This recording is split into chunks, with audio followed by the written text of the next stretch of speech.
ذرا سوچیں اگر آپ اپنی پوری زندگی صرف سر ہلائیں لیکن اور باقی جسم حرکت نہ کرے۔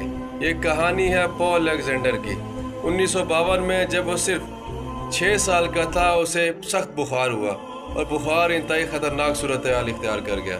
یہ بیماری اتنی خطرناک تھی کہ اس کا پورا جسم مفلوج ہو گیا اور وہ خود سانس بھی نہیں لے سکتا تھا۔ ڈاکٹروں نے اسے ایک بڑی مشین میں رکھا جسے آئرن لنگ کہتے ہیں۔ یہ مشین اس کے لیے سانس لیتی تھی۔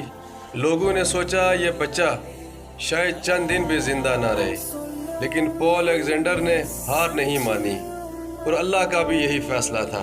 وہ اسی مشین میں رہتے ہوئے پڑھا، وکیل بنا، کتاب لکھی اور اپنی زبان سے کمپیوٹر بھی چلانا سیکھا اور لاکھوں لوگوں کے لیے امید بن گیا۔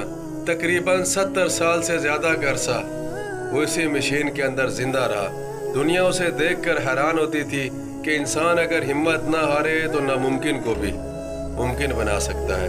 2024 میں پال الیگزینڈر اس دنیا سے چلا گیا۔ وہ لوگوں کو جینا سکھا گیا۔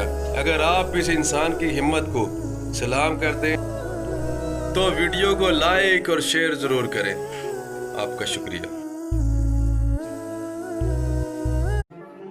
ذرا سوچیں اگر آپ اپنی پوری زندگی صرف سر ہلائیں لیکن اور باقی جسم حرکت نہ کرے۔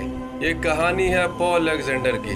1952 میں جب وہ صرف 6 سال کا تھا اسے سخت بخار ہوا اور بخار انتہائی خطرناک صورتحال اختیار کر گیا۔ یہ بیماری اتنی خطرناک تھی کہ اس کا پورا جسم مفلوج ہو گیا اور وہ خود سانس بھی نہیں لے سکتا تھا۔ ڈاکٹروں نے اسے ایک بڑی مشین میں رکھا جسے آئرن لنگ کہتے ہیں۔ یہ مشین اس کے لیے سانس لیتی تھی۔ لوگوں نے سوچا یہ بچہ شاید چند دن بھی زندہ نہ رہے، لیکن پال الیگزینڈر نے ہار نہیں مانی اور اللہ کا بھی یہی فیصلہ تھا۔ وہ اسی مشین میں رہتے ہوئے پڑھا، وکیل بنا، کتاب لکھی اور اپنی زبان سے کمپیوٹر بھی چلانا سیکھا اور لاکھوں لوگوں کے لیے امید بن گیا۔ تقریباً 70 سال سے زیادہ کا عرصہ وہ اسی مشین کے اندر زندہ رہا۔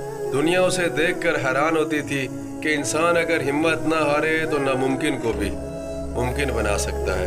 2024 میں پال الیگزینڈر اس دنیا سے چلا گیا۔ وہ لوگوں کو جینا سکھا گیا۔ اگر آپ اس انسان کی ہمت کو سلام کرتے ہیں تو ویڈیو کو لائک اور شیئر ضرور کریں۔ آپ کا شکریہ۔